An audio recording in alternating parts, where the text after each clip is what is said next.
ചേച്ചി ഇനോഗ്രേഷൻസ് എന്നൊക്കെ ചേച്ചിനെ വിളിക്കാറില്ലായിരുന്നു. അപ്പൊ ഈ ഇപ്പോൾ ഒരു വാക്കാണ് ഇനോഗ്രേഷൻസ് വിത്ത് അഡ്ജസ്റ്റ്മെന്റ് എന്നുള്ളൊരു സംഭവം. അത് ഞാൻ കേട്ടിട്ടില്ലല്ലോ. കേട്ടിട്ടില്ല? ഉണ്ടോ? അങ്ങനെ ഉണ്ടോ? അങ്ങനെ പലരും പറഞ്ഞു കേൾക്കുന്നുണ്ട്.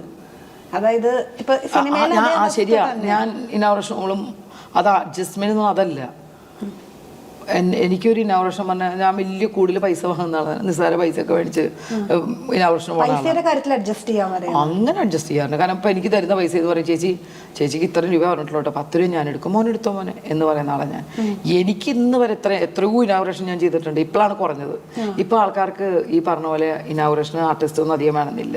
പിന്നെ ഉള്ളത് മെയിൻ ആൾക്കാരെ കുറച്ച് വിളിക്കുന്ന കുറച്ച് ആൾക്കാരെയൊക്കെ വിളിച്ച് സ്ഥിരം ഇനോഗ്രേഷന് പോയിക്കൊണ്ടിരിക്കുന്നുണ്ട്. അപ്പോൾ അതുകൊണ്ട് നമ്മളിപ്പോൾ വളരെ കുറച്ച് അന്നൊക്കെ ഇഷ്ടം പോലെ ഉണ്ടായിരുന്നു. ഇന്നത് കുറവല്ലേ. പക്ഷെ എനിക്ക് ഇന്ന് വരാനോട് അങ്ങനെ ഇനോഗ്രേഷൻ അഡ്ജസ്റ്റ്മെന്റ് ഉണ്ടെന്ന് ഞാൻ ആദ്യമായിട്ട് കേൾക്കുക. അങ്ങനെ ഉണ്ടല്ലേ? അങ്ങനെ പറഞ്ഞു കേൾക്കുന്നു. ഇപ്പൊ സിനിമയിൽ അഡ്ജസ്റ്റ്മെന്റ് പോയോ? കാരണം ഒരു ഇനോഗ്രേഷൻ ഇപ്പൊ നമ്മളെ വിളിക്കുകയാണെങ്കിൽ അത്യാവശ്യം നല്ല പേയ്മെന്റ് തന്നിട്ടായിരിക്കുമല്ലോ ആർട്ടിസ്റ്റുകളെ. സിനിമയിൽ അഡ്ജസ്റ്റ്മെന്റ് ഉണ്ടെന്ന് കുട്ടി എങ്ങനെ കറക്റ്റ് ആയിട്ട് ഇങ്ങനെ ഇത്രയും പറയാൻ പറ്റണ? അങ്ങനെ ഉണ്ടോന്നാ ഞാൻ ചോദിക്കുന്നത്. സിനിമയിൽ അഡ്ജസ്റ്റ്മെന്റ് ഇല്ല ശരിക്കും. പിന്നെ ഓരോരുത്തരുടെ ഇഷ്ടമാണ് അഡ്ജസ്റ്റ്മെന്റ് ചെയ്ത് പോണത്. അത് ആദ്യം മനസ്സിലാക്കണം. എന്ത് അഡ്ജസ്റ്റ്മെന്റ്? എൻ്റെ പടം വിളിച്ച് കഴിഞ്ഞാൽ ഒറ്റ വാക്കേ പറയുള്ളൂ, പ്രിയങ്ക ഈ പടത്തിൽ സോറി കേട്ടോ എനിക്ക് പടം വേണ്ട. അഡ്ജസ്റ്റ്മെന്റ് ചെയ്യാൻ ആഗ്രഹിക്കുന്നവർ പോയി എല്ലാ ഫീൽഡിലും ഇല്ലേ, പോയിക്കോട്ടെ. പിന്നെ അത് കഴിഞ്ഞിട്ട് എന്തിനാ വിളിച്ചു പറയണത്?